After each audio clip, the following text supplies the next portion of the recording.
নমস্কার, আপনাদের কাছে আরেকটা নতুন কেকের রেসিপি নিয়ে আমি আবার হাজির হয়ে গেলাম। কেক তো বাচ্চা থেকে বড় সকলেই খুব ভালোবাসে। তাছাড়া এখন কেকের যা দাম, দোকানের কেক এইরকম না কিনে আমরা যদি বাড়িতেই দোকানের মতো কেক বানিয়ে নিতে পারি খুব সহজে আর অল্প খরচে, তাহলে তো আর কথাই নেই। তাহলে চলুন আজকের আমার এই ফ্রুট কেকের রেসিপিটা আপনাদের সঙ্গে শেয়ার করে ফেলি।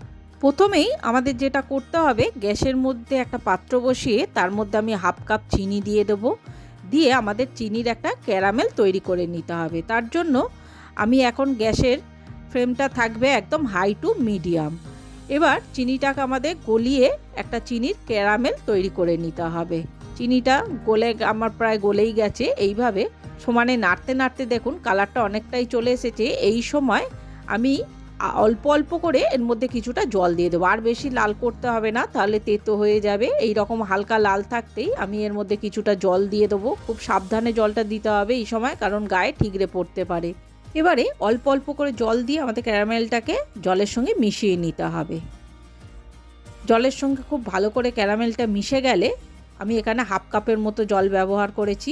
এবার সেই যে ড্রাই ফ্রুটসগুলো আমি কেটে রেখেছিলাম, কেকের যে ড্রাই ফ্রুটস আমি দেবো সেইগুলো আমি সবকটাই এর মধ্যে দিয়ে দিয়েছি। দিয়ে আমাকে অন্তত 2 মিনিটের মতো এই চিনির ক্যারামেলের মধ্যে ড্রাই ফ্রুটসগুলোকে ফুটিয়ে নিতে হবে। ভালো করে ফোটানো হয়ে গেলে 2 মিনিটের মতো আমি গ্যাসটা অফ করে দিয়ে এটাকে একদম ঠান্ডা করে নিতে হবে।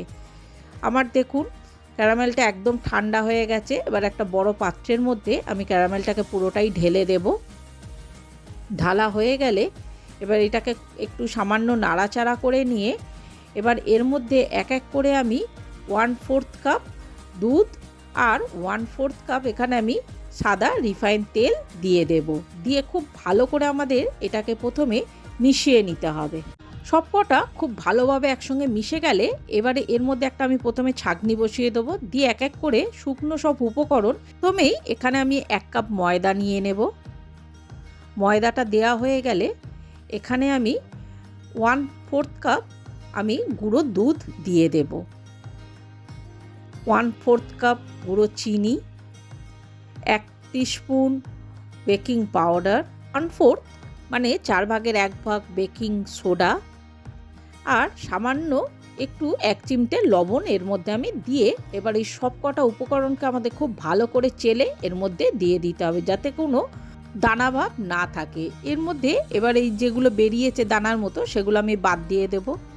দিয়ে এবার এই সব কটা উপকরণকে আমাদের খুব ভালো করে মিশিয়ে নিতে হবে।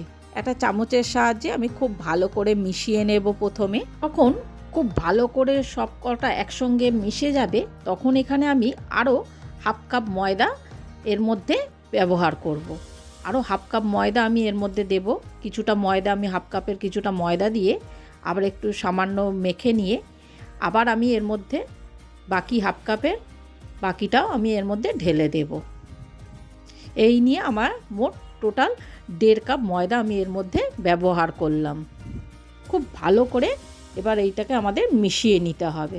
তো বন্ধুরা, আপনাদের যদি আমার এই রেসিপিটি ভালো লেগে থাকে তাহলে অবশ্যই আমার চ্যানেলটি সাবস্ক্রাইব করে একটা লাইক, কমেন্ট আর শেয়ার করে দেওয়ার অনুরোধ রইল।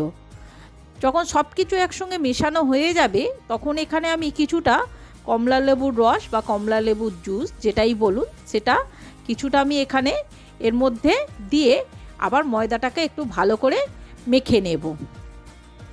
ময়দাটার মধ্যে দিয়ে এই সমস্ত মাখার মধ্যে আমি এই মোটামুটি এখানে 4 টিস্পুনের মতো কমলা লেবুর রস ব্যবহার করেছি। এর মধ্যে দিয়ে খুব ভালো করে আমাদের সব কিছু একসঙ্গে মেশানো যখন হয়ে যাবে, দেখুন আমাদের কেকের থিকনেসটা ঠিক এই রকম হবে। খুব ঘনও হবে না আর খুব পাতলাও হবে না। যদি পাতলা হয় তাহলে ড্রাই ফ্রুটসগুলো সব কেকের নিচে পড়ে যাবে, কোনোটাই আর কেকের মাঝখানে থাকবে না। যখন খুব ভালো করে মেশানো হয়ে যাবে তখন এখানে আমি বাজার থেকে কিনে আনা 2 টাকা দামের যে মোল্ডগুলো কেক তৈরি করার, এই দুটো মোল্ডকে আমি পাশাপাশি রেখে এবার এর মধ্যে আমি কিছুটা তেল ব্রাশ করে দেবো, যাতে কেকগুলো এর মধ্যে জড়িয়ে না যায়।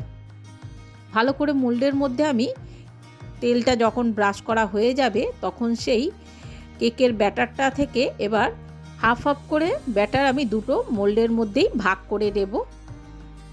কিছুটা ব্যাটার ওর মধ্যে দেওয়ার পর এবার হাফ ব্যাটার আমি এর মধ্যে ঢেলে দেব। বাকি হাফটা এর মধ্যে আমাদের খুব ভালো করে যখনই ঢালা হয়ে যাবে, সমস্ত ব্যাটার দুটো ভাগে আমি ভাগ করে নিয়েছি খুব ভালো করে, দিয়ে এবার খুব ভালো করে আমাদের এটাকে ভালো করে ট্যাপ ট্যাপ করে নাড়িয়ে সমান করে দিতে হবে ব্যাটারটা। আর এর মধ্যে যাতে কোনো লাম্পস না থাকে সেই জন্য খুব ভালো করে আমাদের এটাকে ঝাঁকিয়ে ট্যাপ ট্যাপ করে নিতে হবে। ঝাঁকিয়ে সমান করে দিলাম আমি ব্যাটারটা, দিয়ে এবার ওপর থেকে আমি কিছু ড্রাই ফ্রুটস এখানে আমি সাজিয়ে দেব। আপনারা আপনাদের পছন্দের মতো ড্রাই ফ্রুটস এখানে সাজিয়ে দেবেন। আমি এখানে কিছুটা চেরি আর কিছুটা কাজু বাদাম আর টুটি ফুটি ওপর থেকে আমি এখানে ছড়িয়ে দেব। ওপর থেকে সমস্ত ড্রাই ফ্রুটসগুলো আমার সাজানো হয়ে গেলে এবার আমি আগে থেকে একটা কড়াই আমি প্রিহিট করতে গরম করতে বসিয়ে দিয়েছিলাম। এবার কড়াইয়ের মাঝখানে আমি একটা টিফিনের ঢাকনা আমি বসিয়ে দিয়ে তার ওপর আমি একটা কেকের মোল্ড বসিয়ে দিলাম, আর একটা আমি অন্য কড়াতে আমি বসিয়ে দিয়েছি। এবারে 50 মিনিটের জন্য আমি এটাকে ঢাকা দিয়ে বেক করব। 50 মিনিট পর ঢাকা খুলে আমি প্রথমে একটা কাঠি দিয়ে এটাকে প্রথমে আমি একটু টেস্ট করে নেব কেকটা পুরোপুরি বেক হয়েছে কি না। এবার একটা কাঠি আমি এই কেকের মধ্যে ঢুকিয়ে দিয়ে তুলে দেখছি মোটামুটি পুরো কাঠিটা আমার পরিষ্কার, কাঠির মধ্যে কোনো কেক লেগে নেই, তার মানে আমাদের কেকটা সম্পূর্ণ হয়ে গেছে। এবার আমি গ্যাসটা অফ করে কেক দুটোকে আমি ঠান্ডা করে নিয়েছি।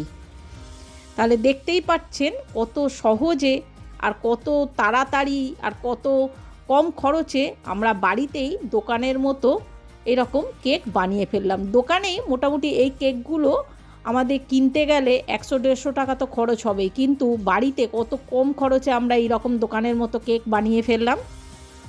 একটা আপনাদেরকে আমি প্রথমেই কেটে দেখাচ্ছি, দেখুন কেকগুলো কত নরম আর ভেতর থেকে কতটা স্পঞ্জি হয়ে থাকে এই কেকগুলো। এবারে একটা ছুরি দিয়ে আমি কেকটাকে কাটছি, দেখুন কত নরম কেকটা হয়ে থাকে। দেখুন কেকগুলোকে আমি দেখতেই পাচ্ছেন একদম নরম স্পঞ্জের মতো কেকটা হয়েছে, একদম পুরো পারফেক্ট দোকানের মতো আমাদের কেকটা রেডি হয়ে গেছে। তাহলে বন্ধুরা আর দেরি না করে আমার এই রেসিপিটি দেখে ঝটপট আপনারাও ক্রিসমাসের কেক বানিয়ে ফেলুন বাড়িতেই, আর দোকান থেকে না কিনে। বাচ্চা থেকে বড় সকলেই কেকটি পছন্দ করবে আর বারবার আপনাকে এই কেকটি বানানোর জন্য বলবে। আর তাছাড়া কেকটা দেখতে হয়েছে দেখুন পুরো পারফেক্ট দোকানের মতোই, কেউ বলবে না এটা আপনি বাড়িতে বানিয়েছেন। আর এইভাবে আপনি বাড়িতে কেক বানিয়ে আত্মীয় স্বজন কিংবা বন্ধুবান্ধবদের মধ্যে আপনি দিলে কেউ ধরতেই পারবে না এটা আপনি বাড়িতে বানিয়েছেন, সবাই বলবে আপনি কিনে দিয়েছেন। তাহলে আর দেরি না করে ঝটপট আপনিও বানিয়ে ফেলুন বাড়িতেই। তাহলে বন্ধুরা আজকের মতো আমার এই ব্লগটা আমি এখানেই শেষ করলাম। দেখা হচ্ছে আর একটা নতুন রেসিপির সাথে আর একটা নতুন ব্লগে। ততদিন আপনারা ভালো থাকবেন, সুস্থ থাকবেন। নমস্কার।